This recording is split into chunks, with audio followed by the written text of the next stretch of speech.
क्या पुलिस किसी भी आरोप पर किसी को भी तुरंत गिरफ्तार कर सकती है? एक वक्त था जब इसका जवाब अक्सर हाँ होता था। लेकिन फिर एक ऐतिहासिक फैसला आया जिसने इस सवाल का जवाब हमेशा के लिए बदल दिया।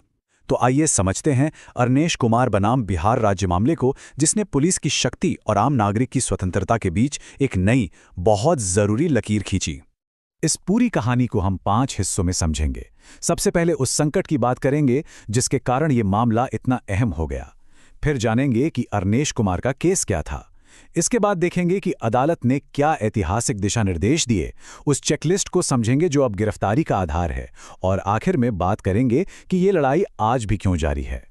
तो चलिए सबसे पहले ये समझते हैं कि 2014 से पहले के हालात थे क्या, जहां गिरफ्तारी अक्सर पहला कदम होती थी, आखिरी उपाय नहीं। अदालतों की ये टिप्पणी अपने आप में बहुत कुछ कहती है। ये एक गंभीर मुद्दे को उजागर करती है कि कैसे जल्दबाजी में की गई गिरफ्तारियां लोगों की जिंदगी और इज्जत को बर्बाद कर सकती थीं। खासकर दहेज से जुड़े मामलों में तो ये बहुत आम था। और देखिए, ये सिर्फ एक प्रक्रिया की बात नहीं थी। इस पूरे मुद्दे के केंद्र में था हमारे संविधान का आर्टिकल 21, यानी जीवन और व्यक्तिगत स्वतंत्रता का अधिकार। ऐसा महसूस किया जा रहा था कि इस तरह की मनमानी गिरफ्तारियों से ये मौलिक अधिकार ही खतरे में है। ये सिर्फ एक कानून का मामला नहीं था, बल्कि ये पूरे सिस्टम की एक समस्या बन गई थी जो हजारों लोगों को प्रभावित कर रही थी। इसका नतीजा, हमारी जेलें भरती जा रही थी।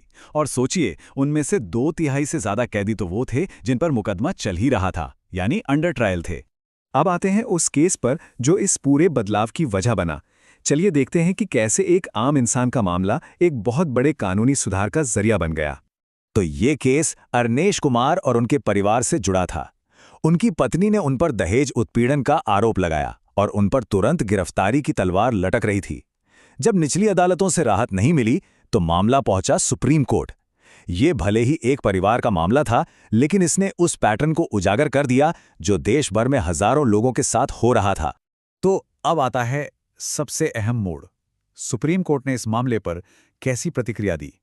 उन्होंने इसे सिर्फ एक केस की तरह नहीं देखा, बल्कि गिरफ्तारी की पूरी व्यवस्था से जुड़ी एक बड़ी समस्या के तौर पर देखा। ये स्लाइड कानूनी सोच में आए एक जबरदस्त बदलाव को दिखाती है। अरनेश कुमार से पहले क्या होता था? शिकायत आई, मतलब गिरफ्तारी लगभग तय। लेकिन इस फैसले के बाद पूरा नजरिया ही बदल गया। कोर्ट ने साफ कहा, गिरफ्तारी की शक्ति होना एक बात है और उसका इस्तेमाल करना बिल्कुल दूसरी। और सबसे बड़ी लाइन थी, नोटिस नियम है, गिरफ्तारी अपवाद है। इसका मतलब ये था कि अब गिरफ्तारी मैकेनिकल तरीके से नहीं हो सकती। पुलिस को अब ये बताना होगा, ये साबित करना होगा कि गिरफ्तारी क्यों जरूरी है। क्या आरोपी और कोई जुर्म कर सकता है? क्या वो जांच में बाधा डाल सकता है या सबूतों से छेड़छाड़ कर सकता है? अगर जवाब हाँ है, तभी गिरफ्तारी होगी। अब देखिए, सिर्फ सिद्धांत देने से तो काम नहीं चलता। तो इस नए दर्शन को लागू करने के लिए अदालत ने एक बहुत ही व्यवहारिक और अनिवार्य प्रक्रिया भी बनाई। इससे आप एक 3 लेयर की सुरक्षा की तरह समझ सकते हैं। पहला, पुलिस को खुद को संतुष्ट करना होगा और एक चेकलिस्ट में गिरफ्तारी के कारण लिखने होंगे। दूसरा, उस चेकलिस्ट को मैजिस्ट्रेट के सामने पेश करना होगा और मैजिस्ट्रेट भी अपनी संतुष्टि दर्ज करेंगे। और तीसरा, अगर पुलिस या मैजिस्ट्रेट किसी ने भी इसका पालन नहीं किया तो उन पर विभागीय कार्रवाई से लेकर कोर्ट की अवमानना तक का केस हो सकता है। और ये बातें सिर्फ कोर्ट के आदेश तक सीमित नहीं रहीं। ये देखिए, ये एक पुलिस सर्कुलर है। मतलब कोर्ट की फैसले को जमीन पर उतारने के लिए बाकायदा आधिकारिक निर्देश जारी किए गए ताकि ये हर पुलिस स्टेशन तक पहुंचे और एक हकीकत बने। लेकिन हम सब जानते हैं, दिशा निर्देश जारी करना एक बात है और यह सुनिश्चित करना कि उनका पालन हो बिल्कुल दूसरी। तो चलिए देखते हैं कि 2014 के बाद से इसका असर कैसा रहा है। ये टाइमलाइन बहुत कुछ बताती है। देखिए, 2014 में फैसला आया, लेकिन 2021 में भी कोरोना के समय कोर्ट को फिर से याद दिलाना पड़ा कि इन गाइडलाइंस का पालन करो।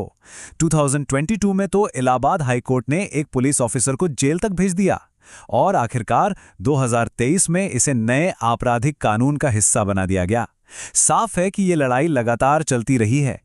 तो इसका सार ये है कि ये सिर्फ सुझाव नहीं है, ये कानूनी रूप से बाध्यकारी नियम है और ये उन सभी अपराधों पर लागू होते हैं जहां सजा 7 साल या उससे कम है। इनको नजरअंदाज करने के असल दुनिया में गंभीर परिणाम होते हैं, पुलिस अधिकारियों और न्यायिक मजिस्ट्रेटों दोनों के लिए। आखिर में अरनेश कुमार का फैसला हमें लगातार उस नाजुक संतुलन की याद दिलाता है जो सुरक्षा और स्वतंत्रता के बीच होना चाहिए।